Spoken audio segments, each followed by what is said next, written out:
नमस्कार, आपका स्वागत है। जय श्री कृष्ण, राधे राधे, हर हर महादेव। दोस्तों, क्या आप जानते हैं कि तुलसी के पौधे के पास रोजाना दिया जलाने से क्या होता है और इससे व्यक्ति को कौन सा फल प्राप्त होता है? दोस्तों, हमारे सनातन धर्म में तुलसी के पौधे को एक विशेष स्थान प्राप्त है। भगवान विष्णु ने सबसे पहले तुम जी का पूजन किया था और श्री कृष्ण कहते हैं कि तुलसी से वैकुंठ में पवित्रता का वास होता है। ठीक वैसे ही जैसे देवी लक्ष्मी से वहां ऐश्वर्य की प्राप्ति होती है, जहां तुलसी का पौधा होता है वहां नकारात्मक शक्तियां नहीं रह सकती है। यही कारण है कि हमारे घर में तुलसी का पौधा होना चाहिए ताकि हम अपने घर को शुद्ध और सकारात्मक बना सकेंगे। अब सवाल यह आता है कि तुलसी के पास दीपक जलाने से क्या लाभ है? इस सवाल का जवाब भगवान श्री कृष्ण ने देवी सत्यभामा को एक पुरानी कथा में दिया था। एक बार देवी सत्यभामा ने श्री कृष्ण से पूछा है, स्वामी, आपने हमें तुलसी को जल देने का महत्व बताया है, लेकिन तुलसी के पास दीपक जलाने का क्या महत्व है? भगवान श्री कृष्ण ने उत्तर दिया गया है, देवी भी इस सवाल का जवाब देने से पहले मैं तुम्हें एक पुरानी कथा सुनाता हूँ। इसे सुनने से तुम्हारे सभी सवालों का उत्तर मिलेगा और तुम्हें दीपक जलाने के लाभ का ज्ञान भी मिलेगा। देवी सत्यभामा ने कहा है, प्रभु कृपया यह कथा सुनाई। फिर भगवान श्री कृष्ण ने कथा शुरू करते हुए कहा कि बहुत समय पहले दक्षिण दिशा में तुम नदी के किनारे हरिहरपुर नामक नगर बसा हुआ था। वहां एक ब्राह्मण रहते थे, हरि दीक्षित, और जो बहुत धर्मपरायण थे। उनकी पत्नी का नाम धारा था और उसके कर्म भी उसी नाम के अनुसार थे। वह हमेशा अपने पति का अपमान करती थी और उसे गवार कहकर बुलाती थी। बढ़ते हैं वीडियो में आगे, लेकिन उससे पहले दोस्तों, अगर आप भी चाहते हैं कि लक्ष्मी माता का आशीर्वाद आप पर बना रहे तो इस वीडियो को एक लाइक करें और आपके अपने चैनल को सब्सक्राइब कर ले और कमेंट बॉक्स में जय लक्ष्मी माता जरूर लिखें। इससे हमें मोटिवेशन मिलता है, जिससे हम आप लोगों के लिए और अच्छे अच्छे वीडियो बना पाते हैं। साथ ही आप अपनी राशि को कमेंट बॉक्स में जरूर डाल दें, क्योंकि हम राशि से जो भाग्य भी बताते हैं और भाग में चल रही परेशानियों को तत्काल दूर करने के लिए आसान से आसान उपाय भी बताते हैं। इसलिए आप अपनी राशि कमेंट बॉक्स में जरूर डाल दें। वह अपने पति को बहुत दुख देती थी, उसके लिए कभी भोजन नहीं बनाती थी और कभी प्रेम से बात भी नहीं करती थी। उसने कभी भी अपने पति के साथ सामान्य व्यवहार नहीं किया गया।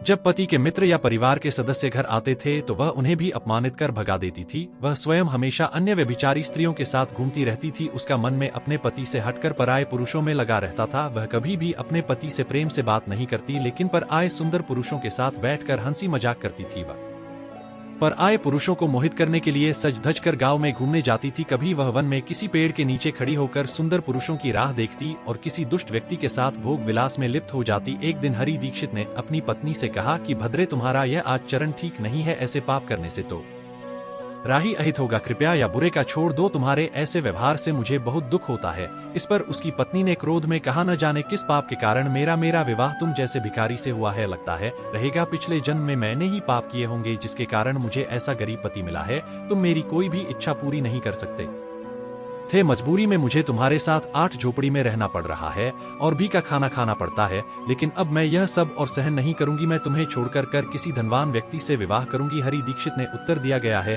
प्रिय, ऐसा मत कहो। होगा अपने पति को छोड़ने का विचार मन से निकाल दो। जो स्त्री अपने पति को छोड़कर पराये पुरुष के पास जाती है, भावना अहित करती है और उसे नरक में जाना पड़ता है। उसकी पत्नी ने क्रोध में कहा, नरक में तुम्हें जाना पड़ेगा, क्योंकि तुम कोई काम नहीं करते थे, भीख मांगते हूँ और मुझे भी मजबूरी में भी का खाना खिलाते हुए। जो पति अपनी पत्नी को सुख नहीं दे सकता था, वह भी नरक में जाता है। तुम्हारे साथ इस घर में रहना नरक से कम नहीं ही है। इससे अच्छा है कि मैं नारद में जाकर रहा होगा। इस प्रकार उस स्त्री ने हरि दीक्षित को कई कटु वचनों से अपमानित किया गया और उनका अनादर किया गया। फिर भगवान श्री कृष्ण कहते हैं, हे देवी, भी जो स्त्री अपने पति का अनादर करती है, जो स्त्री अपने पति का अपमान करती है, उसके घर में हमेशा दुर्भाग्य आता है। पति को छोड़कर पर आए पुरुष के पास जाने वाली स्त्री को नारद में दंड भोगना ही पड़ता है। अब आगे सुनी है उस दुराचारी नहीं स्त्री के साथ क्या हुआ। एक दिन वह स्तरीय वन में जाकर एक वृक्ष के नीचे खड़ी हो गई। उसका मन काम वासना से भरा हुआ था और वह किसी सुंदर पुरुष की प्रतीक्षा कर रही थी, लेकिन काफी समय बीतने के बाद भी वहां कोई नहीं आया। इससे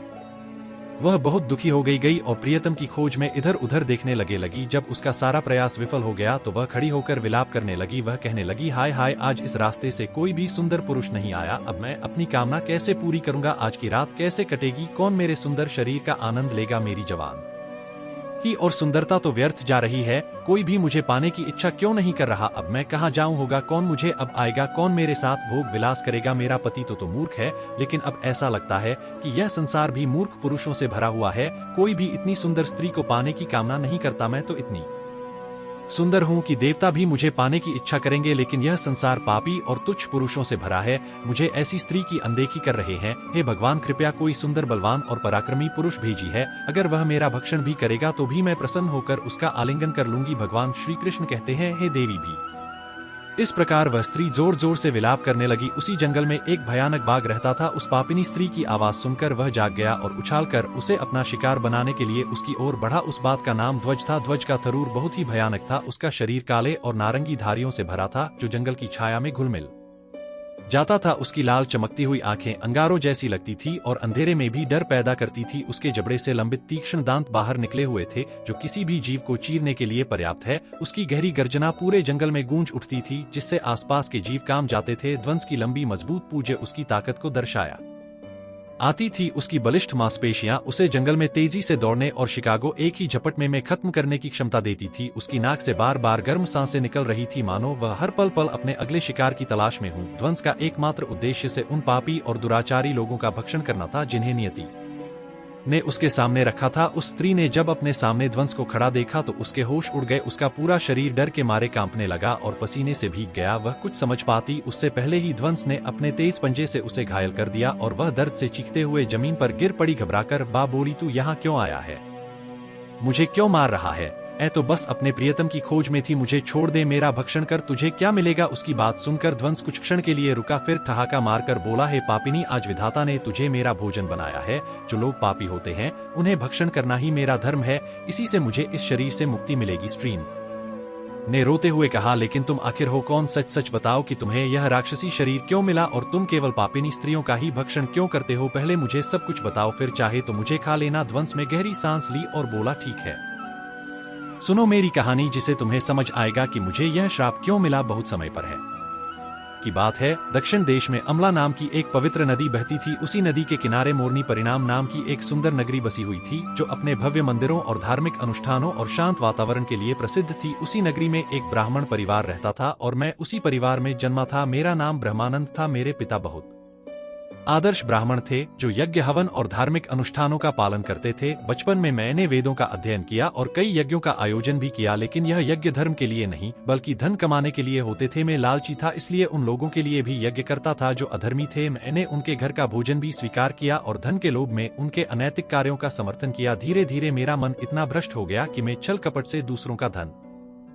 हड़पने लगा। मैं धर्म से पूरी तरह भटक गया था। समय बीतता गया, मेरा शरीर बूढ़ा हो गया, बाल सफेद हो गए, आंखें धुंधली पड़ गई और दांत गिर गए, लेकिन धन का लालच मेरे मन से नहीं गया। मैं तब भी पाप करता रहा। फिर एक दिन धन के लालच में मैं नदी के किनारे पहुंचा। वहां मैंने कुछ अन्य धूर्त विवरण के साथ मिलकर लोगों को ठगने की योजना बनाई है। हमने झूठ मंत्रों का उच्चारण किया गया और बिना किसी विधि विधान के देवी देवताओं का पूजन किया गया। हमारा उद्देश्य केवल ज्यादा से ज्यादा दान प्राप्त करना था। हमने धर्म के नाम पर लोगों को धोखा दिया गया। उस दिन मैंने काफी धन इकट्ठा किया गया, लेकिन उसी समय मेरे साथ एक भयानक घटना घटी। जब मैं नदी के तट पर बैठा था तो एक बीमार और कमजोर कुत्ता मेरे पास आया। मैंने उसे दुत्कार कर भगा दिया, लेकिन गुस्से में आकर उसने मेरे पैर पर काट लिया गया। मैं बेहोश होकर वहीं गिर पड़ा और उसी क्षण मेरी मृत्यु हो गई। मेरी आत्मा के बाहर आते ही यम के दो भाई दूत प्रकट हुए और डरावने थे और उनके हाथों में जंजीरें थी। उन्होंने मुझे पार्क और यमपुरी ले गए। वहां मुझे यमराज के सामने प्रस्तुत किया गया। यमराज ने चित्रगुप्त से कहा, इस ब्राह्मण की का लेखा जोखा प्रस्तुत करो। चित्रगुप्त ने गंभीर स्वर में कहा, हे धर्मराज, इस ब्राह्मण का नाम बेड़ आनंद था और इसने अपनी जी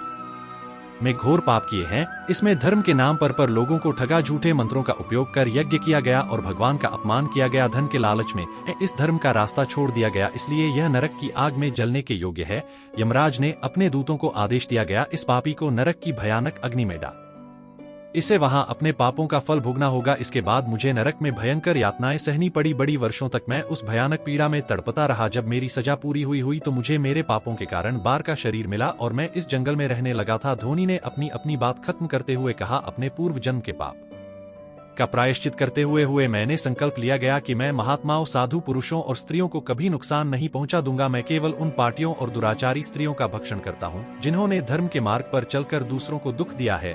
मुझे विश्वास है कि ऐसा करने से मैं अपने पापों से मुक्त हो जाऊंगा और इस बाघ के शरीर से इसे मुक्ति पालूंगा। श्री कृष्ण कहते हैं, हे देवी, भी इस प्रकार बात ने अपने पूर्व जन्म का वृतांत आया और उस स्त्री से कहा है, पापिनी, तेरे आचरण से स्पष्ट है कि एक दुराचारी स्त्री है, अपने पति को छोड़कर घर तो इस वन में पर आए पुरुषों के संग भोग विलास के लिए आई है, इसलिए आज तू मेरा ग्रास बनेगी। इतना कहने के बाद में अपने तीखे नाखूनों से उस पापिनी स्त्री को मारकर खा लिया और फिर वहां से चला गया। उस स्त्री की मृत्यु के बाद यम के 2 दूत वहां प्रकट हुए। उन्होंने उस पापिनी को उठाया और उसे यमपुरी में ले गए। वहां राज्य के सामने उसे खड़ा किया गया। चित्रगुप्त ने उस स्त्री के कर्मों का लेखा जोखा प्रस्तुत करते हुए वे कहा, हे धर्मराज, यह स्त्री घोर पापी नहीं है, इसीलिए व्यभिचार किया है, अपने पति की कभी सेवा नहीं की और पर आए पुरुषों के संग भोग विलास में लिप्त रहना है। चित्रगुप्त की बात सुनकर यमराज क्रोधित हो गए। उन्होंने कहा, ही स्तरीय रही है, तुम्हारे कर्म निंदनीय है, तुमने अपने पापों से न केवल अपने परिवार बल्कि समाज को भी दूषित की। क्या है, ऐसी स्त्रियां नरक की यातना हो की योग्य होती है, इसे अग्नि से भरे कुंड में डाल दो। यमराज का आदेश सुनकर करके वह स्त्री डर कर उनसे कहने लगी, हे धर्मराज, कृपया मुझे क्षमा करें, इन्हें अज्ञानता में पाप किए हैं, मुझे प्रायश्चित का अवसर देता है। इस पर यमराज बोले, तुम्हारे पाप इतने बड़े हैं कि उनके लिए कोई प्रायश्चित संभव नहीं है। जिस स्त्री ने अपने पति को छोड़कर पराये पुरुषों के साथ जीवन बिताया, उसे अंत में नरक में जाना ही पड़ा। जब यमराज के दरबार में उसे लाया गया तो यमराज ने अपने दूतों को आदेश दिया, इसे नरक में ले जाओ और भयंकर यातनाएं दो, यह अपने कर्मों के कारण इसी की अधिकारी है।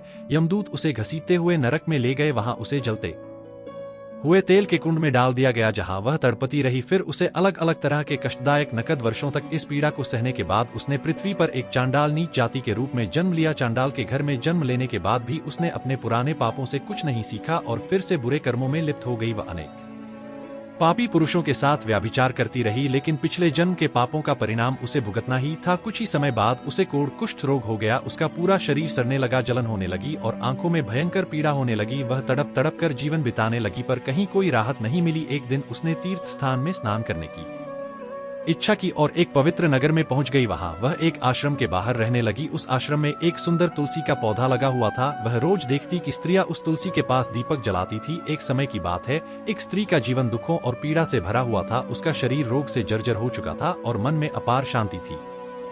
एक दिन वहीं गांव में पहुंची, जहां लोगों ने एक विशेष स्थान पर तुलसी के पौधे के पास दीपक जलाते देखा। यह दृश्य उसे बड़ा विचित्र और रहस्यमय लगा। उसके मन में जिज्ञासा जागी कि यह कौन सा पौधा है और स्त्रियां इसके पास क्यों दीपक जलाती है। इस प्रश्न का उत्तर पाने के लिए वह वहीं रहने वाले एक वृद्ध साधु के पास पहुंची और बड़ी विनम्र पिता से पूछा, है साधु महाराज, यह पौधा कौन सा है और स्त्रियां इसके पास दीपक जलाती हैं? साधु मुस्कुराए और शांति से बोले, हे कल्याणी, यह कोई सामान्य पौधा नहीं है, यह तुलसी का पवित्र पौधा है जो श्री हरि विष्णु को अत्यंत प्रिय है। इसके दर्शन मात्र से ही अनेक दोष समाप्त हो जाते हैं।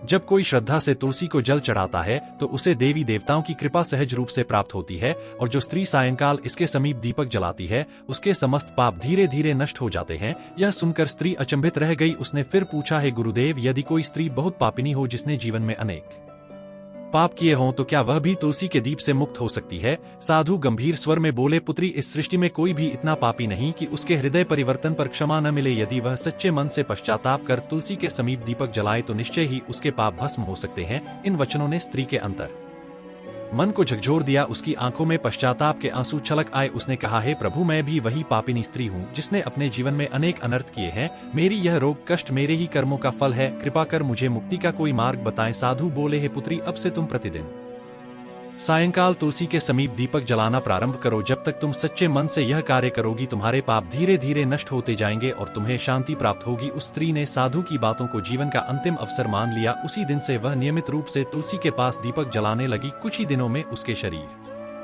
की पीड़ा कम होने लगी। त्वचा पर जो कोढ़ था वह सूखने लगा और उसके मन को भी एक अजीब सी शांति अनुभव होने लगी। समय बीतता गया और एक दिन जब वह संध्या के समय तुलसी के सामने दीपक जला रही थी, तभी अचानक उसका हृदय रुक गया और उसकी मृत्यु वहीं हो गई। वह जमीन पर गिर पड़ी। तभी 2 यमदूत वहां प्रकट हुए और उसके प्राण लेने के लिए आगे बढ़े, लेकिन उसी क्षण आकाश में प्रकाश फैला और भगवान विष्णु के 2 दिवसीय पार्षद वहां अवतरित हुए। वे अत्यंत तेजस्वी दिव्य आभा से युक्त स्वर्णिम वेश में थे। उनके आगमन से संपूर्ण वातावरण शांत और पवित्र हो गया। उन्होंने यमदूतों को रोका और कहा, यह आत्मा अब तुम्हारे अधिकार में नहीं है, यह अब पापिनी नहीं रही। इसने तुलसी सेवा और दीपक पूजन से अपने समस्त पापों का अंत कर लिया है। यमदूत आश्चर्यचकित हुए और बोले, हे पार्षदगण, यह स्त्री तो अत्यंत पापिनी भी हम यमराज के आदेश से इसे नरक ले जाने आए हैं। क्या केवल तुलसी के पास दीपक जलाने से इसके सारे पाप मिट सकते हैं? पार्षद मुस्कुराए और बोले, हे यमदूतों, तुमने सत्य कहा कि यह पहले पापिनी थी, परंतु इसका पश्चाताप सच्चा था और इसका कम शुद्ध हो चुका है। तुलसी पूजन, विशेष रूप से संध्या के समय दीपदान, एक ऐसा पुण्य कर्म है जो असंख्य पापों को समाप्त कर सकता है।